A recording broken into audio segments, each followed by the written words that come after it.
Hi everyone, it's Coach Shelby. A little bit about me, I have been playing volleyball for 15 years and coaching for 7. I played collegiately at the University of Arizona, where I was a member of the indoor and beach volleyball programs, before transferring in the spring of 2022 to Houston Baptist University, now Houston Christian University, where I was also a member of the indoor and beach volleyball programs. Now, how did I get into coaching volleyball? Playing volleyball for 15 years, I had the chance to interact with so many amazing coaches and amazing players that really inspired me to pursue the game to the highest level and to be able to play collegiately. And having seen how those coaches impacted my life, I wanted to do the same for the future generation of players. So being able to inspire and lead and teach kids the game of volleyball that I love so much has inspired me to become a coach. So my coaching philosophy is a combination of the high standards and the gracious forgiveness paradox. I kind of fall in the middle of the two. I love to set extremely high standards and make sure that we have the same goals and the same ideas, whether as a team or as a club or as a training group. And then also having that gracious forgiveness of knowing that everybody is human, everybody's trying their best, and that the team will always stick together and have one another's back. I love to inspire that within my teams and make sure that we have really good team chemistry, try and focus on putting the team first and going all in on everything that we do, whether it's practice, training, tournaments, or playing in the national championship. We want to always be able to stick together as a team and know that the team is more important than the self. So how do I adapt to different age groups? Knowing that volleyball is pretty much the same from 11s all the way until you're playing as an adult, being able to show younger players like, hey, we will eventually get there to this level, and slowly building those skills, whether they're 18 and getting ready to go off to college or 11 and just starting volleyball. I like to break down the skills to the same level where we're working on skill specific or movement specific kind of drills and then building up from there into team play. Other things that I do to help adapt to the age groups is making sure we have clear expectations in the gym, helping them develop kind of that sense of leadership and that drive to play at their best and try their best, while also knowing it is okay to fail, it is okay to try new things and maybe not be successful, but as long as I'm trying, my team or my coaches will always support me. So what's the most rewarding part of coaching? The most rewarding part for me is getting to be a part of some of the most important moments in an athlete's playing career. I feel like every athlete has that one moment or that one game or that one play where they really fall in love with the game and they know that, hey, volleyball is going to be something in my life forever. I know I had that moment when I was playing club, and I love to tell my players about it and kind of talk about what that feels like. And when they have that moment, getting to be there on the sideline or getting to be a part of it is really, really inspiring. And I love bringing people into the game and kind of getting them to that level where they love volleyball just as much as I do. So how do I stay current with the trends in volleyball and kind of how coaching is changing? I am a forever learner. I love to learn. I'm currently studying at Texas State University and pursuing my master's degree in sports coaching.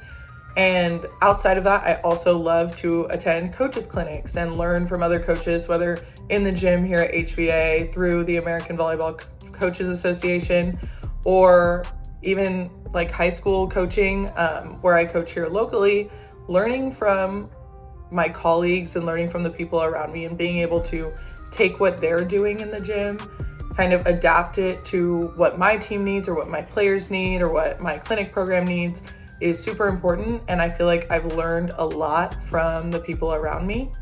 The biggest challenge facing volleyball coaches today, I think, is balancing the mental side of the game with the fundamental, the physical side of the game. Understanding how important the mental side of the game is in today's generation and in today's world of athletics is huge. And having kind of grown through that, both as a player in club and as a player collegiately, and then now as a coach, I feel that I have a great understanding of that and how to balance the mental load of being a high level, like results driven or performance driven athlete, while also being a student, being a person, being a friend, being all of those things that we are outside of volleyball. Learning how to balance that is kind of a huge challenge for coaches, and having to put yourself back in the shoes of your players is tough, but I think a lot of our coaches here at HVA have done a great job of doing so.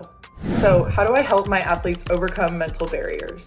I love to talk about how important it is to be mentally tough and how to challenge each other, whether in practice or in warm up even, to make sure that we're ready for games. I learned about this really cool idea called cognitive overload, where we purposefully stress players in practice situations so that they don't feel as stressed out by game-like scenarios when we are in games. So whether it's adding math to our warm-ups or adding a very important or very specific form of communication to some of our drills, or even memory games, just to kind of add another layer to our volleyball skills training and to make sure that our athletes are prepared for stressful situations when in matches. I also think it's really important for athletes to communicate when they are feeling the stresses of volleyball or things outside of volleyball and they're starting to overlap. Being able to communicate and stand up for oneself or kind of explain one scenario is huge as a leader and huge as a player, and will help players going into the collegiate volleyball world. So having that ability to have a conversation, start the conversation, is important, and I stress that for my players. And so being open to having those conversations and kind of highlighting how important those conversations are is a huge way that I help my athletes overcome mental barriers. So I like to focus on building team chemistry both on the court and off the court.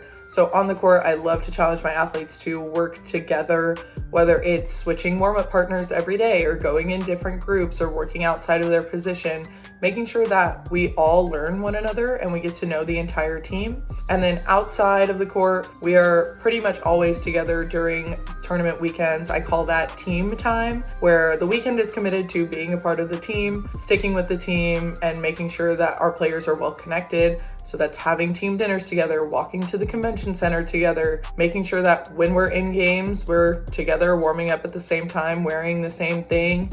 We're either reffing together or sitting together as a team, and making sure that we're doing whatever we can to go all in as a team and kind of own what we're doing.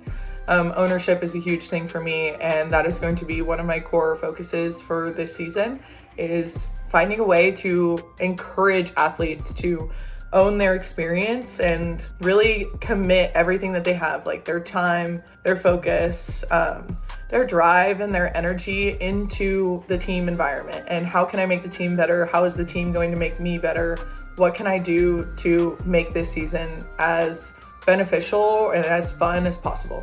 My advice for someone looking into coaching volleyball: the biggest piece of advice that I could give to someone that's looking to get into coaching, or maybe is in their first season or just starting out, is to go all in and really own your own experience. It is what you put into it. How can you learn and grow in this experience? How can you make this season better? What can you do for your athletes to make sure that they are receiving what you are teaching, to make sure that you're putting in your best, that they're putting in their best, and that will bring out the best season possible. Don't be afraid to ask for help. That is one of the biggest things that I could encourage someone to do. My first year, I was very shy and very timid, and I liked to stay to myself. I was lucky enough to have had a lot of experience playing and coaching at a really high level, so that when I did come into coaching club, I was prepared enough, but I still could have learned more from the people around me and used my resources and not been so afraid to have asked questions and learned from the people around me. Now I am very quick to communicate with other people and other coaches to kind of pick their brain and learn what they're doing on their courts, to see what I could apply to my team and how that would benefit us as a club overall. What do you believe is the most overlooked skill, and how do I address it in my coaching? So Anyone that has played for me, whether they are a part of my team, a part of my clinics, or a part of my high school program, they know that I love to stress serve receive. Serve receive is definitely not overlooked, but it is the most important skill in volleyball. Being able to pass and make a really good first contact is crucial in the game, and you really can't win without it. I was taught when I was very young by one of my most influential coaches that you win the game through serve and pass, and that's how I coach. Is we train a lot of serving, we train a lot of serve receive, and being able to break that down into my angle passing philosophy kind of goes step by step through building the platform, building the stance, building the posture, working on shuffling movements, exaggerating our passing, and then bringing that together into a system that not only values people that can serve receive, but really values the libero position and pushes the libero to lead in serve receive and kind of control what that environment looks like is huge. And I think that stressing serve receive and stressing that kind of environment, because it's so common in the game and a lot of teams run out of system in serve receive because of poor passing, is huge. And I think we should definitely teach serve receive more. Back on the serve receive thing, in practice, we normally serve receive for about 45 minutes to an hour almost every day. Because it is a skill that we do so often, it's huge to be able to pass. If you have a player, or maybe your libero or your pin hitter or one of your primary passers can pass above a 2.1 every time, you can run a pretty good offense and enable your middle or enable your setter to have some more options and be able to be used more often in the game. And that really does make a huge difference, especially at the club level. How do I incorporate leadership training? I like to incorporate leadership training and kind of building leadership qualities within all of my athletes by pushing them to take ownership of their experience. So pushing them to communicate with one another, pushing them to communicate with me, setting really high standards, and then setting really high standards and creating a safety net of, if these standards aren't met, like, the team will help pick you up, but we do need to be able to meet these expectations and push ourselves to succeed at a really high level. And asking my athletes to do that, whether they're 13 or 15 or 18, it pushes them to grow both as a person and as a player. And I love being able to see that in all of my athletes. Individual versus team in specialized training. So my philosophy on individual versus team training in specialized training is breaking down the skill on an individual level, and being able to focus on each individual athlete is huge. Whether it's in serve receive, setting, attacking, blocking, being able to take that time and break down the skill to its smallest parts allows you to focus on each fundamental core part of the skill. In doing so, you're able to kind of rebuild the skill altogether, put it together in one individual player, then combine those players into maybe a relationship, combine them into kind of a position group or a set group of athletes, whether it be setters and middles or outsides and DSs or blockers and defenders, being able to split them into those groups and then bringing them all together into a team system. So can I teach them a rotational defensive system? Can I teach them a perimeter defensive system? Can I teach them specific serve receive angles and patterns and responsibilities that now we can all flow together as a team of 6 or as a team of 12 and make sure that everybody is on the same page? So in summary, individual training allows us to break down the skill and make sure everyone is on the same page when we get into team training. So they're both equally as important. Habits outside of practice.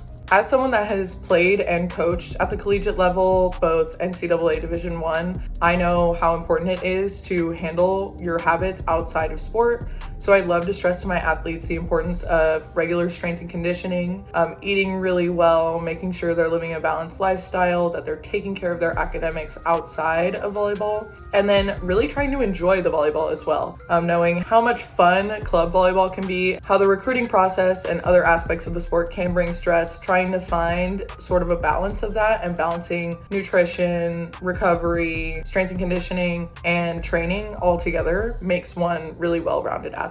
And being a well-rounded athlete is the way that you find success at the next level.